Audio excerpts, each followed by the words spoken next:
India পাকিস্তানের match Pakistan boycott করেছে টি-20 world কাপে, তা আপনারা জানেন। এর ফলে আইসিসি বিরাট একটি অর্থনৈতিক লসের সম্মুখীন হয়েছে এবং এটা এখানে লুকোচুরি কিছু নয় যে পাকিস্তানও যে ক্রিকেটের একটি বড় স্টেক হোল্ডার সেটা আমরা এখন বুঝতে পারছি। কারণ আইসিসি পাকিস্তান গভর্নমেন্টকে তাদের সিদ্ধান্ত পুনর্মূল্যায়নের জন্য অনুরোধ করেছে। দেখুন, India Pakistan high voltage match এটা বলার অপেক্ষা রাখে না, যেহেতু তারা বাইলেটারাল কোনো সিরিজ খেলে না এবং শুধুমাত্র ওয়ার্ল্ড কাপ বা মাল্টিনেশনাল টুর্নামেন্ট গুলোতে মুখোমুখি হয়। সেক্ষেত্রে এটা বেশ তাৎপর্য শুধুমাত্র মাঠের ক্রিকেটে নয়, অর্থনৈতিক ভাবে। কারণ ক্রিকেট যখনই আপনার কমার্শিয়াল হয়েছে, এরপর থেকে ভারতের আধিপত্য আমরা খেয়াল করি। কারণ আগে যখন ক্রিকেটে এত কমার্শিয়াল ভ্যালুস ছিল না, তখন ইংল্যান্ড অস্ট্রেলিয়ার একক আধিপত্য ছিল। বাট কমার্শিয়াল ভ্যালুস আসার পরে যেহেতু ভারত সবচেয়ে বড় মার্কেট, তাদের জনসংখ্যা বেশি কিন্তু তাদের দলও স্ট্রং, কিন্তু ভারত এখন সবচেয়ে বড় স্টেক হোল্ডার। এটা ঠিক।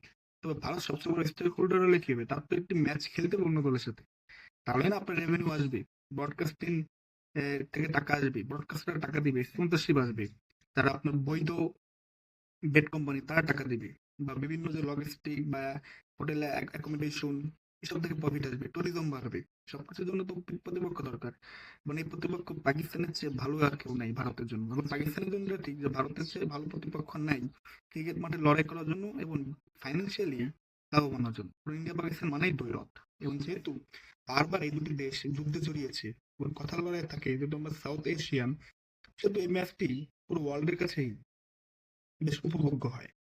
এই কারণেই এই একটি ম্যাচের উপরই আইসিসির নাকি 6,000 কোটি টাকার উপর লস হচ্ছে। ভারতের এনডিটিভি আমাদের এটা জানাচ্ছে 6,000 কোটি টাকার রেভিনিউ আইসিসি লস করবে যদি পাকিস্তান আসলেই যে ঘোষণা দিয়েছে বয়কট করা সেটা তারা স্থির থাকে এবং তারা বয়কট করে।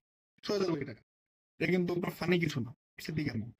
এবং সত্যি কথা বলতে কি, এই লসটা পুরো ইন্টারন্যাশনাল ক্রিকেটের জন্যই হবে। কারণ আপনার আইসিসি যে রেভিনিউ জেনারেট করে এটা কিন্তু পুরো 4 মেম্বার কান্ট্রি যে বোর্ডগুলো তারা পায়।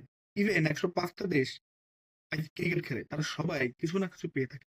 তো 6,000 কোটি টাকা যখন আপনার লস হবে, তখন স্বাভাবিকভাবে বাংলাদেশের রেভিনিউ কমে যাবে, পাকিস্তানের রেভিনিউ কমে যাবে অনেক। তখন তারা আইসিসি থেকে যে টাকা পেতো সেটা সেই পরিমাণ টাকা পাবে না চুক্তি অনুযায়ী।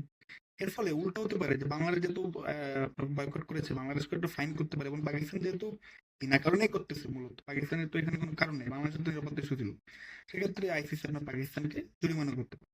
বাট সবচেয়ে বড় কথা হচ্ছে যে পাকিস্তানের এই একটু চালাকি সিদ্ধান্ত আইসিসি কে বেশ বিখ্যাত ফেলেছে। মানে পাকিস্তান খুব ভালো বার্গেনিং এর সুযোগ পেয়েছে আইসিসির কাছে, এবং তারা এই সুযোগটি বেশ ভালোভাবেই লুফে নিয়েছে, এটা আমরা বলতে পারি।